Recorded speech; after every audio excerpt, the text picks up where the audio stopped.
Former Vice President Mike Pence is criticizing the Justice Department's handling of the documents marked classified that were found in the former office of President Biden. The Indiana Republican lambasted officials' response as representative of a, quote, double standard in comparing it to what happened in Mar-a-Lago and President Trump's classified documents. The former vice president spoke with our own Robert Costa Tuesday and described the separate documents cases linked to Biden and Trump as, quote, different in degree, but not in kind. When the American people see President Biden receiving one form of treatment with the discovery of classified documents that were retained after he left the office of the vice president, and they see President Trump treated in an entirely different way, again, the handling of classified material is a very serious issue. If you listen to the Republican Party, I mean, really listen to them, it starts to remind you of when you were a teenager. Remember whataboutism? Your parents catch you coming in at 2 in the morning, you're late tonight, and the police called and they said you were drunk, and you drove a car through a kindergarten and robbed a bank, 2 liquor stores, and a 10-year-old's lemonade stand. And you'd say, yeah, but Bobby was late too. Whataboutism is the Trump GOP misdirection and their go-to whenever they screw up. When Trump called for violence against protesters, I'd like to punch him in the face, I'll tell you. Republicans said, yeah, but what about Black Lives Matters and Antifa? And then they show protests in major cities, all the while failing to mention the protests were to the killings of young, unarmed black men by police. When Trump's Proud Boys and Oath Keepers followed Trump's order and stormed the Capitol, assaulting more than 100 law enforcement, the Republicans couldn't make up shit quick enough. First, they said it was Black Lives Matters and Antifa. Then they denied it happened. You know, if you didn't know the TV footage was a video from January the 6th, you would actually think it was a normal tourist visit. Then they said it didn't happen. But if it did happen, it wasn't Trump. It was Black Lives Matter and Antifa dressed up as Trump supporters. Yeah, I see the resemblance. So imagine the woody they got when they heard Biden had classified documents outside the White House.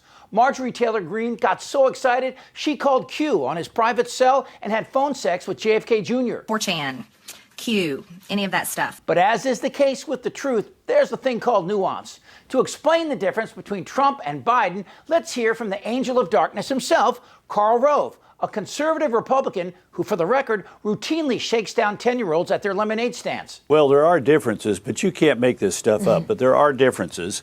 For example, how many documents? In Biden's case, there appear to be about 10. In the case of President Trump, hundreds.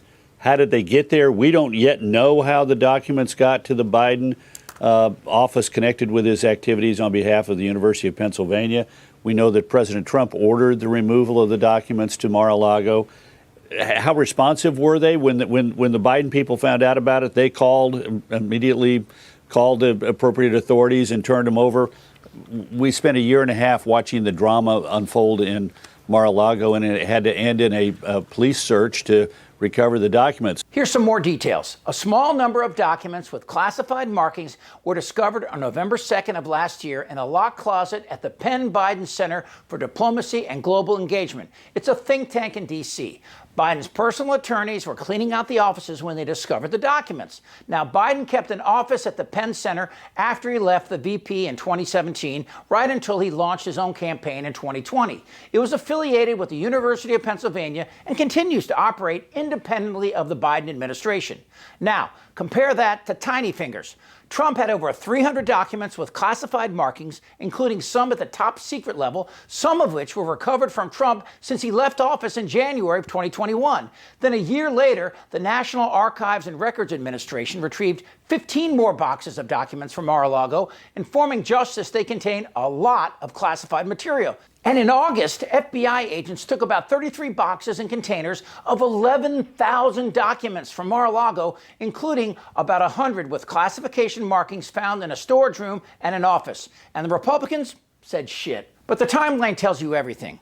Biden's personal attorneys immediately alerted the White House counsel's office, who notified the National Archives, which took custody of the documents the next day. Who did Trump tell? Not the Justice Department. In the same time these documents were at Mar-a-Lago, officials and dignitaries from more than 11 countries came through Trump's Florida White House, including officials from Saudi Arabia, of which he has long-standing financial interests. Back in 2001, Trump sold the entire 45th floor of Trump Tower to the Kingdom of Saudi Arabia. Now, despite the discovery of a small amount of classified material in a Biden office, there is no indication, none, Biden himself was aware of the existence of these records before they were turned over. Trump, however, faces exposure for obstruction over the protracted battle to get these documents back. And since he's no longer in office, he's not afforded protection from possible prosecution that applies to a sitting president. Back in November, A.G. Garland appointed Jack Smith, a veteran war crimes prosecutor with a background in public corruption probes, to lead an investigation into Trump's theft of classified documents, as well as the insurrection efforts to undo the 2020 election. All Vice President Pence has to do is send it back to the states.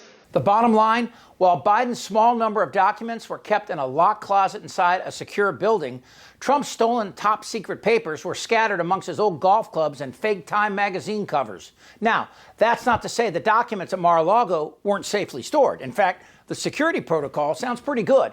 If a person wanted to see Trump's top secret papers, they had to either file a request with the Justice Department or simply ask Kid Rock or Chachi. Hey, thanks for watching, and remember to subscribe and follow us on YouTube at Really American.